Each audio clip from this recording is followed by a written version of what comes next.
merci d'organiser cette conférence sur le continent africain qui est, à bien des égards, un continent extraordinaire, mais qui, malheureusement, souffre encore d'un décalage entre son image et sa réalité. Voilà. Donc, je suis ravi de participer à cette conférence et je vais partager avec vous pendant 10 minutes mon expérience du continent.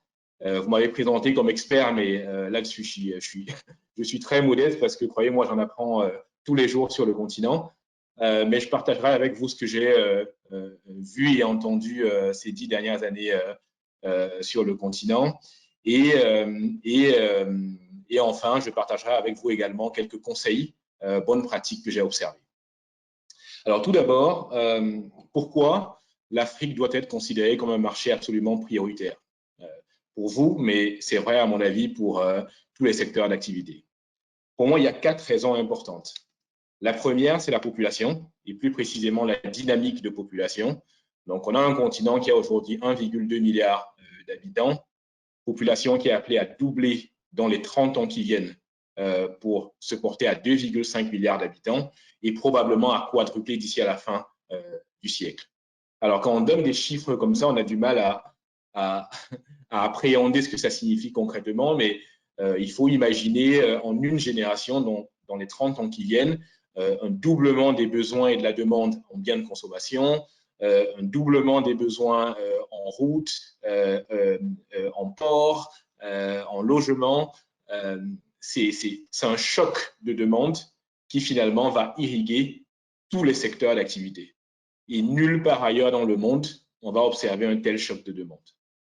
Et en face de cela, on va observer également un choc de capacité de production, parce que, comme on le sait tous, les hommes sont un facteur de production. Et on l'observe déjà dans certains pays, comme en Éthiopie, par exemple, où on commence à observer des délocalisations de la Chine vers l'Éthiopie. On l'observe également au Maghreb et au Sénégal avec les centres d'appel. Je pense que c'est des choses qui vont s'amplifier parce que c'est en Afrique qu'on va trouver le plus de main-d'œuvre et de main-d'œuvre jeune. Donc, c'est pour moi la première méga tendance qu'il faut absolument intégrer et dont vous devez essayer d'appréhender quelles conséquences elles vont avoir sur votre secteur d'activité. Le deuxième point important à retenir sur l'Afrique et qui la rend attractive, pour moi, c'est le niveau de croissance économique qui est observé dans la plupart des pays. En Afrique subsaharienne, mis à part l'Afrique du Sud, la norme en termes de croissance est plutôt autour de 4-5%, avant le Covid, bien sûr. On verra après le Covid ce que ça va être, mais on est plutôt autour de 4-5% dans la plupart des pays. Le Maghreb également étant un cas à part. Et avec en plus des pics dans des pays comme la Côte d'Ivoire où je me trouve en ce moment, ou en Éthiopie, il y a 10%, voilà, 9-10%. Là aussi, c'est difficile de comprendre les conséquences de tels chiffres de croissance, mais il faut se dire qu'un pays comme la Côte d'Ivoire, par exemple, qui vient d'aligner près d'une dizaine d'années avec des taux de croissance supérieurs à 8%, ça conduit presque à un doublement du PIB en 10 ans. C'est énorme. Là aussi, c'est une force d'entraînement en fait, pour toute l'économie, pour tous les secteurs d'activité. Et en fait, on peut penser qu'une entreprise bien positionnée dans un pays comme la Côte d'Ivoire, qui aurait simplement maintenu ses parts de marché, aurait quasiment doublé de taille en 10 ans. Donc, c'est très puissant. Le troisième point qui est, à mon sens, important de noter, c'est que la paix devient la règle sur le continent et la guerre et l'insécurité devient l'exception. Ça n'a pas toujours été le cas. Dans mon enfance, ce n'était absolument pas le cas. Mais voilà, aujourd'hui, partout sur le continent, on observe un recul des zones de tension.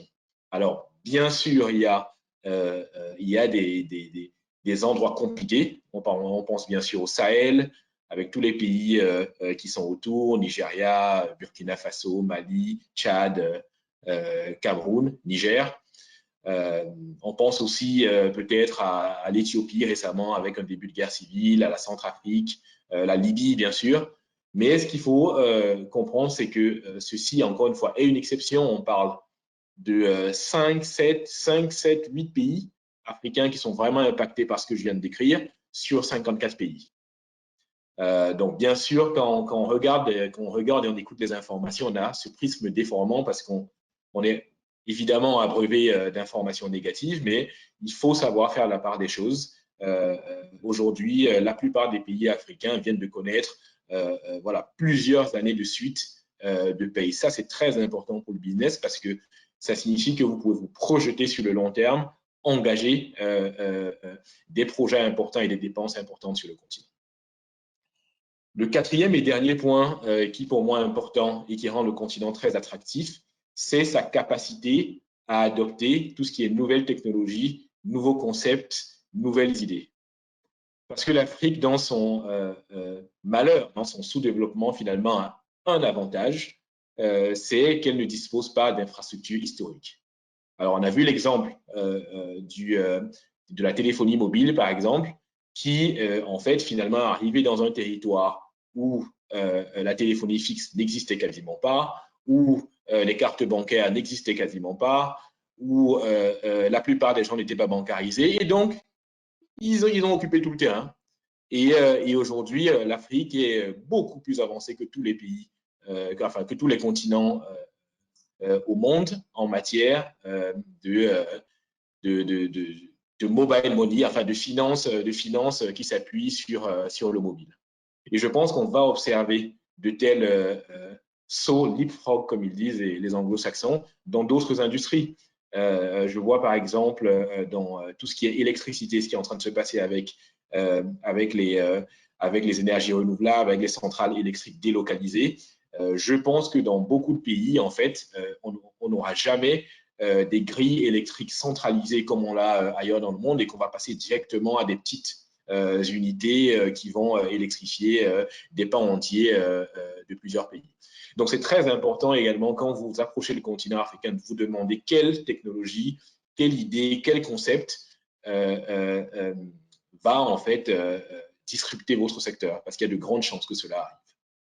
Voilà. Donc, en résumé pour moi, les 4 grandes raisons pour lesquelles vous devez absolument faire de l'Afrique une priorité, c'est 1, sa dynamique de population unique au monde, 2, des niveaux de croissance économique là également parmi les plus élevés au monde, 3, c'est un continent très largement de paix aujourd'hui, et 4, une capacité d'adoption de tout ce qui est nouvelles technologies, à mon avis, supérieure au reste du monde par manque d'infrastructures historiques. Donc ça, c'est pourquoi l'Afrique doit être importante pour vous. À ce stade de mon speech, j'espère que vous êtes convaincus de l'importance stratégique du continent. La question qui se pose maintenant, c'est comment y réussir. Si vous êtes convaincu que c'est important, pour vous d'y aller, comment y réussir. Alors là, je n'ai pas de recette magique. Comme je vous l'ai dit, moi aussi, j'en apprends tous les jours. Cela dit, en tant qu'observateur, que ce soit en tant que directeur général adjoint du groupe Jeune Afrique ou avant en tant que directeur du développement Afrique du groupe L'Oréal, j'ai observé un certain nombre de choses qui marchent et un certain nombre de choses qui ne marchent pas. Et je vais en partager 5 avec vous. Le premier point pour moi, qui est très important, c'est qu'en Afrique, si vous voulez réussir, il faut avoir une approche spécifique par pays. L'Afrique est un continent énorme géographiquement. On peut y mettre l'Europe, les Amériques, l'Inde, la Chine, et il reste encore de l'espace. Donc, c'est énorme. C'est 54 pays avec des réalités culturelles, géographiques, macroéconomiques complètement différentes. Donc, le piège à éviter absolument, c'est arriver avec des solutions clés en main, avec des approches panafricaines et ne pas voir en fait la spécificité de chaque marché. Et pour moi, un corollaire de cette chose-là, c'est que moi, les entreprises que j'ai vues réussir sur le continent, c'est des entreprises qui ont eu une approche stratégique du bas vers le haut. Des entreprises qui ont commencé dans une zone, dans une ville, dans un pays, qui ont grandi dans ce pays-là et ensuite qui ont grandi par capillarité. Ceux qui sont arrivés avec des approches complètement régionales, avec des gros bureaux régionaux et à attaquer tous les pays en même temps, en général, se sont plantés. Voilà. Deuxième conseil que je vais vous donner, c'est le choix des ressources humaines. Alors, c'est super, c'est la décision la plus importante que vous allez prendre si vous arrivez sur le continent ou si vous êtes sur le continent, c'est le choix des ressources humaines.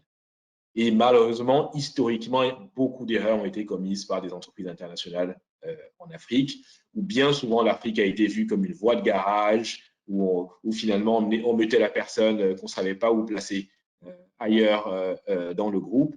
Ces approches-là, clairement, ne fonctionnent pas. Comme je l'ai dit précédemment avec le point précédent, il y a plein de nuances, il y a plein de subtilités qui demandent une agilité. Et donc, il faut être bon. Il faut être bon pour réussir sur le continent. Et donc, il faut vraiment vous dire, si vous êtes sérieux et que vous voulez réussir sur le continent, qu'il faut choisir les bonnes personnes, des gens qui ont envie d'y aller, qui ne le voient pas uniquement comme une étape et qui vont réellement s'intéresser à ce qui s'y passe. C'est le deuxième point. Le troisième conseil que je peux donner, c'est qu'il faut bien choisir ses partenaires locaux. Donc, voilà, dans bien des industries, c'est recommandé de commencer, de débuter avec un partenaire local. Mais là aussi, attention au raccourci qui consiste à recruter des personnes exposées politiquement, proches du régime en place à un moment M, qui, en fait, finalement, pourraient se retrouver dans des situations difficiles si jamais le régime y changeait. J'ai vu plusieurs exemples de la sorte. Donc, c'est très tentant parce qu'on a l'impression de prendre un raccourci en prenant telle personne qui peut vite faire avancer des dossiers à un moment M, mais attention au retour de bâton, et bien souvent, il y a eu des retours de bâton. Donc, c'est très important de bien choisir son partenaire local et de ne pas le faire uniquement sur des critères de proximité politique. Le quatrième point et dernier point en fait que je veux faire, c'est qu'il faut avoir une stratégie et une approche à moyen terme. L'époque où on pouvait faire des coups sur le continent africain, venir en 1 ou 2 ans et gagner beaucoup d'argent est révolue. Les fruits les plus faciles à cueillir ont déjà été cueillis dans la plupart des pays. Donc, il faut venir en se disant que vous êtes parti pour une aventure au moins de moyen terme et vous organiser en conséquence. Donc ça, c'est des conseils un peu que je voulais partager avec vous. Et pour terminer, peut-être pour illustrer tout ce que j'ai dit, en lien avec l'activité qui est la mienne aujourd'hui. Donc aujourd'hui, je gère un petit fonds qui a vocation à racheter une ou plusieurs entreprises en Afrique de l'Ouest. Et donc, mon travail consiste à rencontrer des entrepreneurs qui ont des entreprises à vendre un peu partout en Afrique de l'Ouest. Et il y a une entreprise que j'ai rencontrée récemment qui m'a frappé. Elle m'a frappé par la rapidité de son développement mis en regard finalement du côté très traditionnel de son secteur d'activité. Il s'agit d'une entreprise de transport par camion. On peut difficilement faire un métier plus basique, donc du transport de camions. L'entreprise s'est lancée en 2015 dans un pays d'Afrique de l'Ouest avec 7 camions. 5 ans plus tard, elle a 450 camions. Elle fait 15 millions d'euros de chiffre d'affaires et 4 millions d'euros d'EBITDA. Pour moi, c'était un choc parce que si dans un secteur aussi traditionnel, avec autant d'acteurs, il est possible d'avoir de telles croissances en aussi peu de temps, alors vous pouvez imaginer ce que ça peut être dans d'autres secteurs. Donc voilà, je vais terminer sur cette note-là. J'espère que ceux d'entre vous qui hésitaient encore à vous investir sur le continent africain allez arrêter d'hésiter et que je vais vous y rencontrer dans les mois et les années qui viennent.